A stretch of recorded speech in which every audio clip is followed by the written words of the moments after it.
ahora les propongo, como ya les habíamos anunciado, pasar a nuestra mesa de análisis. Allí está ya nuestro compañero Nicolás Núñez con Eduardo Botinelli, Gabriel Ponce de León y Gabriel Pereira, perdón, y Raúl Ponce de León, este valor agregado de BTV, de esta transmisión especial de Uruguay Elige. Nico.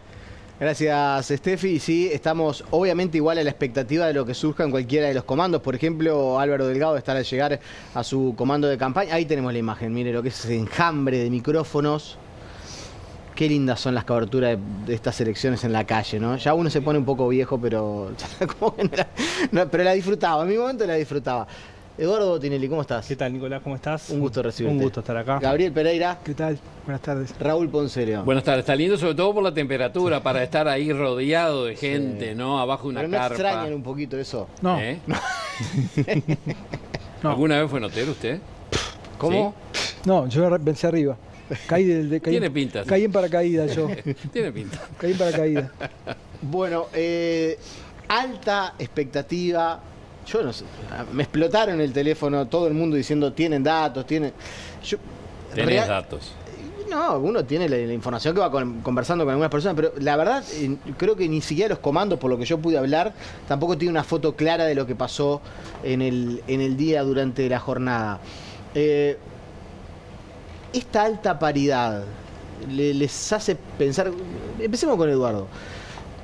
¿Cómo tenemos que esperar que transcurran los hechos a partir de las 7:30 hora que cierren las mesas de votación? Bueno, en realidad tenemos una hora de impas, digamos, porque empieza la Corte Electoral, habilita el sitio para la prensa, los partidos políticos, pero ahí no vamos a tener resultados contundentes, porque en realidad lo que va llegando son los primeros circuitos que se van cargando, que en general son los que tienen menos habilitados, son en general del interior, más profundo, esos son los que en general llegan más temprano, y siempre Montevideo llega más tarde. Entre otras cosas porque Montevideo tiene todos sus circuitos, o casi todos sus circuitos, con 400 habilitados, que es el número que se estipula para cada circuito. Cuesta más tiempo votarlo, contarlo, claro, es un tema de tiempo de contabilización. Eduardo, ¿hay algún porcentaje de participación que nos marque que es igual a la primera vuelta?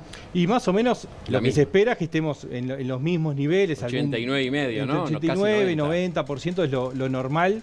Digamos, entre el 90 y 91 es lo normal de las últimas elecciones, ¿no? Ese es el nivel de participación porque que estamos un 1% define la elección, ¿no? Como viene la mano cabeza a cabeza, según se dijo hasta ahora, ¿no? Bueno, sin dudas es uno de los puntos relevantes, sí. La participación termina siendo relevante. ¿Y de dónde sale ese voto, no? 1% teóricamente agregado, si es que se confirma, ¿no?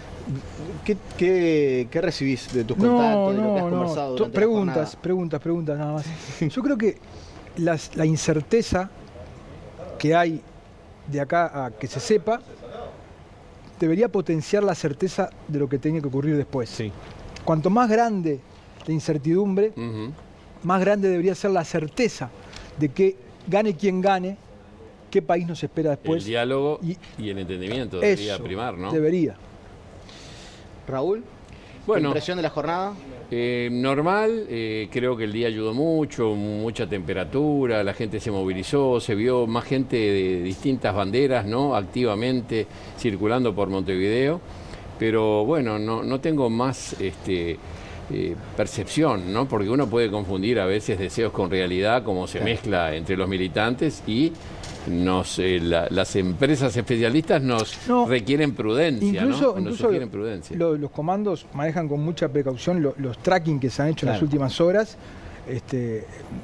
Aunque de uno para arriba no nos dice nada, nos sigue sin decir nada de lo que dice. Perdón, ¿qué es un tracking? Explícanos un poco, Eduardo. Los tracking son encuestas normales, pero en lugar de ser hechas en un periodo de tiempo específico, una cantidad de 900, 1000 casos, lo que se hace son unos 100, 150 casos por día, y lo que se hace es un acumulado móvil, digamos, ¿no? Es decir, los casos nuevos, los 150, 200 casos, de repente cada muestra es independiente. Lo que hace es quitar los últimos. Entonces lo que se va haciendo es una actualización móvil de los últimos casos para, sobre todo sirve para las tendencias de largo plazo. Largo plazo estamos hablando de repente mirar una semana hacia atrás y no una foto puntual de un momento específico. Acaban de cerrar las mesas de votación, tiene prioridad Stephanie cuando empiecen a verse las aperturas de sobres para convocarnos, cortamos la mesa de análisis y nos vamos a alguno de los móviles que tenemos desplegados. Vamos a ir compartiendo también algunas pastillitas que preparó Eduardo Botinelli, fíjense qué interesante. sobre el momento en el cual los uruguayos deciden su voto. No quién van a votar, Sino cuándo cuando... deciden lo que van a votar. Y hay algunas cuestiones que son bien llamativas y bien interesantes. Sí, nosotros hicimos en la encuesta siguiente a las elecciones del 27 de octubre, le preguntamos a la gente cuándo decidió su voto para las pasadas elecciones del 27 de octubre. Es decir, esta encuesta es del 4 al 11 de noviembre y lo que muestra es que tenemos un 12% que contesta que la decisión la tomó el mismo día de la elección. ¡Oh! Un 4% lo hizo durante la veda, es decir, viernes o sábado. O sea, para que la gente entienda, le preguntaron a la gente, el voto del 27 de octubre, ¿cuándo lo definieron? Exactamente. Y la gente le dijo, un 12% el mismo día de la elección. Ahí es cuando los candidatos le piden a los asesores que devuelvan la plata, ¿no? Bueno, acá hay una puntualización importante con respecto a esto y es, no es que la gente llegó a ese día sin tener idea que iba a votar. Está claro. Tomó la decisión final ese día. Seguro, seguro. Y lo que vemos es que, por ejemplo, había una indecisión importante dentro de los partidos de la coalición, por ejemplo. No sabía si iba a votar al Partido Nacional, al Partido Colorado, a Cabildo, al Partido Independiente, y terminó tomando la decisión sobre ese mismo día. Pero bueno, tenemos un 3% que fue durante la semana previa, entre el fin de semana anterior y durante la semana previa a la veda, un 6% que lo hizo en la primera quincena de octubre, y después tenemos en realidad lo mayoritario es 1 de cada 5, 21% lo decidió después de las internas. Entre julio y septiembre ya tomó la decisión. Y el 50% ya lo tenía decidido antes de las elecciones internas. Es decir, No le cambió nada a la campaña. no, exactamente. El 70% terminó decidiendo previo a que empiece oficialmente la campaña de cara a las elecciones de octubre. Lo que es interesante ver es la agrupación de quienes definen casi que en los últimos días, ¿no? Sí, bueno, ahí tenemos, el siguiente gráfico muestra la suma de esos datos, que vemos que el 19% decidió su voto la última semana. De nuevo, no quiere decir que no tenía idea que iba a votar y termina votando lo primero que se le ocurrió en esa semana. Es gente que va decantando su voto lentamente, pero la decisión final la toma la última semana. Y esto es relevante porque ha ido aumentando con el paso del tiempo. En la jornada de reflexión, bueno, en la sí, veda. bueno, Este país tiene 5 años de campaña electoral y 3 días de reflexión. Sí. De reflexiones medios tradicionales, ¿no? Sí, sí, no en sí, internet, sí. No, pero no tome redes sociales, internet y reflexión es como una contradicción. Pero último, para así terminamos con la última perfecto, placa. Sobre decisión fuerte y decisión débil. Bueno, ¿no? La firmeza del voto para noviembre. Bueno, acá lo que hicimos fue, en aquella encuesta, no fue la última, sino la primera posterior a la primera vuelta, cuán decidido tenía su voto hacia noviembre, cruzado por cuándo había decidido su voto el 27 de octubre. Y lo que vemos ahí es muy razonable, digamos.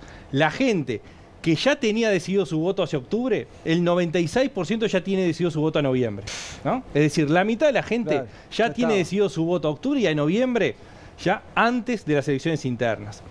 El 89% de los que decidieron después de las internas, pero antes de octubre, ya tienen decidido su voto hacia noviembre. Es decir, todo eso es un voto sólido, que no se mueve. Claro. Pero ¿dónde se define esto? En el resto. El tema no es cuantitativo, sino cualitativo. Exactamente. ¿no? Del espacio que va a definir la elección. Entonces, esa gente que decidió en la primera quincena de octubre, el 27% tiene un voto débil hacia noviembre. Y quienes decidieron en la última semana, el 39% tiene un voto débil hacia noviembre. Es decir, ese electorado que decide sobre el final también decide más tardíamente o tiene más debilidad del voto hacia la segunda vuelta. Es decir, no afirma su voto y no tiene firme su voto a pesar de lo que haya votado en octubre. Eduardo, recordadnos lo que ocurrió en la segunda vuelta del 2019. Si bien la coalición ganó contundente la primera vuelta, ya de cara a la segunda la cosa se empezó a achicar, ¿no? ¿Llegamos más ajustados ahora que en el 2019, la segunda vuelta? Sí, sin duda, llegamos más ajustados por varias variables que actúan simultáneamente. Es decir, bueno, hay una que es la coalición votó menos que 5 años atrás, pero es una coalición mucho más compacta que la que teníamos 5 años atrás. Justamente, gran parte de la explicación que hay en la caída de lo que obtuvo la calle Pou en noviembre con respecto a la suma de los partidos de la coalición de octubre, tiene que ver con que esa coalición todavía no existía como tal. Se conformó ahí y el voto a los partidos en octubre no era un voto coalicionista necesariamente. Y de hecho, eso es parte de la explicación del gran swing que tuvimos de votos de una opción hacia otra, que fue la mayor de las 4 instancias que tuvimos de balotaje. Allí vemos en la imagen la primera apertura de sobres, o empezamos a ver cómo en los distintos circuitos se empiezan a contar y abrir los sobres. Insisto que tenemos prioridad para los móviles, para las personas que quieran ir a... que empecemos a sumar a la transmisión para mostrar esto que, volvemos a lo mismo, cuantitativamente no significa nada, pero a la gente le gusta verlo, cómo van las distintas mesas de votación. Eduardo, otra pregunta. ¿Con qué porcentaje, digamos, de escrutinio oficial y qué diferencia de votos podríamos tener certeza de quién va a ser el presidente? Bueno, diría... Primero, la distancia. Primero vamos a ver las proyecciones de escrutinio que hacen los colegas, que van a estar difundiéndolo entre 20:30, 21 horas. Si las distancias son mayor a 2 puntos, ahí podríamos estar más o menos con una tendencia relativamente clara. Después, independiente con la de dónde venga el escrutinio. Ahí se cubre todo el país. Sí, porque es una proyección que estima el comportamiento del total del país. Un paréntesis técnico. Las empresas encuestadoras, si el escenario es de altísima paridad, pueden decir, nos tomamos unos minutos más para decir quién es el... ¿Puede ser que 20:30 las proyecciones todavía no den un ganador claro? De hecho, en 2019 hubo algunas proyecciones a las 20:30 y hubo otras que no. En el caso de Factum decidimos decir, no, 20:30 no podemos decirlo porque el escenario es muy parejo. En el caso de Equipo sucedió lo mismo, ¿no? Es decir, hubo una idea de esperemos a que se consolide la muestra, porque, yendo a lo que decía Raúl, la muestra es representativa de todo el país. Se van obteniendo datos que van llegando de los distintos circuitos que están muestreados. Pero no es el 100% de la muestra, sino que lo que se hace justamente es proyectar el comportamiento de la muestra que se tiene hacia el 100% de la muestra. Cuanto más datos concretos haya, más robusta es la proyección. Y eso es lo que se produce entre 20:30 y 21, se va robusteciendo la muestra. ¿Recordás en la elección pasada, en el balotaje pasado, a qué hora la Corte Electoral tenía los votos contados como para que fueran...?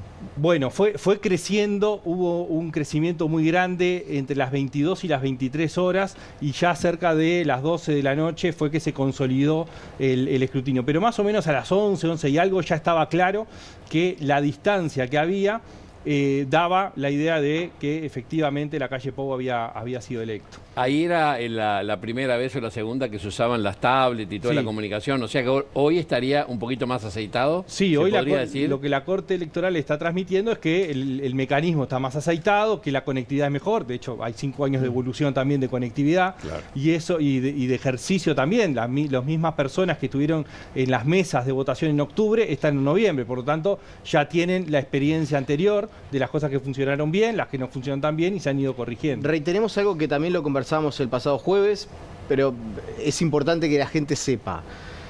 ¿Cuánto se necesita de diferencia de votos para poder decir, vos decías 2 puntos? Si estamos menos de esos 2 puntos. 2 puntos para las proyecciones de escrutinio. ¿Por qué? Porque las proyecciones tienen un margen de error de más menos 1, ¿no? Entonces, si hay 2 puntos, estarían en el límite del margen de error. Claro. Estando menos de 2 puntos de distancia, está dentro de los márgenes de error y hay que esperar a que se vaya consolidando esa muestra. Y en cantidad de votos, ¿cuánto sería seguro y no tener que esperar a los observados? Bueno, si miramos lo que sucedió en octubre la suma del partido de la coalición incrementó su distancia en 6.301 votos con respecto al Frente Amplio después de contados los observados. Si asumimos que el comportamiento es igual, ese sería el límite, sí, el mínimo raspando, ¿no? El Frente maneja 10.000. Bueno, yo diría que 10.000 es un número razonable para pensar que si hay 10.000 votos terminado el escrutinio primario a favor de Orsi, estaría cubierto para el cambio que pudiera ocurrir en los votos observados. Ayer hubo una conversación entre Orsi y Delgado. Según lo que me dicen, una de las cosas que se habló fue esto, de no repetir lo que pasó hace 5 años, ¿no? De tratar de hasta el extremo hoy que haya un reconocimiento de victoria o de derrota por parte de uno de los dos. No quieren que la gente otra vez se vaya a dormir sin saber o sin que uno de los dos haya reconocido. Sin que se haga oficial. El tema es que si la diferencia, como decía Eduardo, es muy ajustada, es difícil salir y que esperen hasta las 2 de la mañana. Igual que tiene que hacer. Bueno, mañana teóricamente hay que trabajar, ¿o no? Nosotros. Todos, el país, retoma la actividad, ellos ¿o no?